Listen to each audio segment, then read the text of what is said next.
पर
की बिहारी लाल की।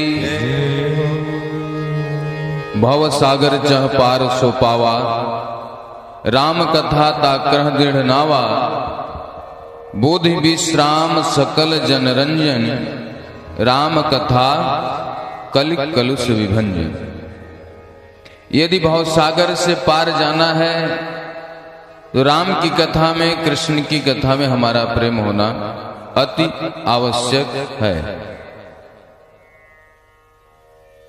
बोधि विश्राम, बुद्धिमान होना कोई जरूरी नहीं है, ज्ञानी होना कोई जरूरी नहीं है, लेकिन भक्त होना जरूरी है। यदि आप भक्त बन गए तो आपको ज्ञान की जरूरत नहीं है। इसलिए आप पहले ज्ञानी मत बनिए, बुद्धिमान मत बनिए, पहले भक्त बनने की कोशिश कीजिए। यदि आपके अंदर भक्ति है तो ज्ञान तो अपने आप ही आ जाएगा। कैसे आएगा? भक्ति कौन है?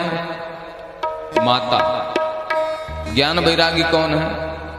उनके बेटा, पुत्र। तो यदि भक्ति माँ है आपके साथ तो उनके बच्चे तो आएंगे ही आएंगे, है कि नहीं? और पता चले हम माँ को छोड़ दें, बच्चे के साथ में हो जाए तो क्या ये भगवान की भक्ति मिल पाएगी? बच्चे तो बच्चे के हिसाब से चलेंगे ना। तो सर्वप्रथम आपके अंदर भक्ति होना अति आवश्यक है। आप मंत्र बोलना जानते हैं कि नहीं जानते हैं, पूजा करने जानते हैं कि नहीं जानते हैं, फर्क नहीं पड़ता। लेकिन भगवान के भक्ति में बैठ करके कथा सुनना या भगवान का कीर्तन करना या भगवान का भजन करना या भगवान के भक्तों की सेवा करना या अपने घर के बड़े बुजुर्गों का सम्मान करना, आप जानते हैं कि नहीं जानते, इस पे फर्क पड़ता है। भक्ति का मतलब क्या है? मंदिर में जाकर के अगरबत्ती जलाएं? नहीं, ये नहीं। भक्ति का मतलब क्या है? यज्ञ हवन कुंड जला के उसमें यज्ञ करें? नहीं, ये भक्ति नहीं है। भक्ति का मतलब क्या है? भक्ति का मतलब ये नहीं कि आप घर से बाहर जाकर के पूजा करें तो आपकी भक्ति हो गई। कहीं गंगा जमुना सरस्वती में स्नान कर लिए तो आपकी भक्ति हो गई। भक्ति में कोई बंधन ही नहीं है, विदाउट बाउंडेशन। भक्ति का मतलब है अपने आत्मा से प्रेम, और आत्मा से प्रेम 1000 में कोई एक करता है। बाकी सब शरीर से प्रेम करते हैं या दूसरे से प्रेम करते हैं। अपने आत्मा से शिकायत 1000 में कोई एक करता है, बाकी दूसरे से करते हैं। परिवार से कर लेंगे, भाई बंधु से कर लेंगे, अपने आत्मा से बहुत कम लोग कहते हैं। एक बार स्वामी विवेकानंद जी कहीं जा रहे थे तो किसी ने उनसे प्रश्न किया कि महाराज आप इतने ज्ञानी हैं, विज्ञानी हैं, आप कहां अध्ययन करते हैं? कौन आपको इतना बताता है, समझाता है? तो स्वामी विवेकानंद ने बड़ी अच्छी बात कही कि मैं अपने अंदर पढ़ता हूं, अपने आप से पढ़ता हूं। इसी प्रकार एक कथा आती है। एक कोई संत हैं, एक बार नौका पे बैठ करके नदी पार कर रहे थे। बहुत सारे लोग उनके साथ बैठे हुए थे। बीच धारा में गई नाव तो सारे लोग, थोड़ी तेज धारा आने लगी, ऐसा लगा कि नाव पलट जाएगा, नाव में पानी आने लगा। तो सारे लोग डर के मारे जल में कूद करके तैर करके किनारे जाने लगे।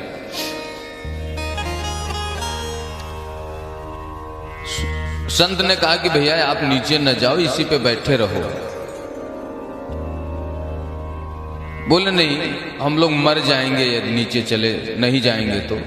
हम लोग अपने प्राण की रक्षा के लिए जा रहे हैं। सारे लोग उतर करके जल में कूद गए। इतना गहरा जल था, इतना गहरा नदी, उसमें पार नहीं आ पाए, बीच मझधार में डूबने लगे। तो फिर से उस संत ने आवाज दिया कि आप लौट करके आ जा, नाव पे ही, कोई दिक्कत नहीं, बच जाएंगे सब लोग। उस संत की बात माना लोगों ने, लौट करके। संत ने प्रभु से प्रार्थना की कि महाराज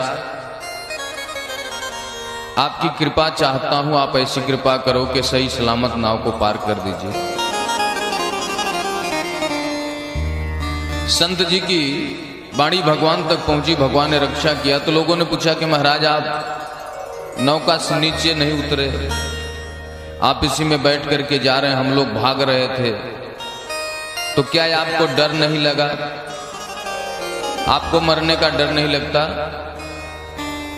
तो संत ने एक बात बहुत अच्छी कही, मरना तेरी गली में, जीना तेरी गली में।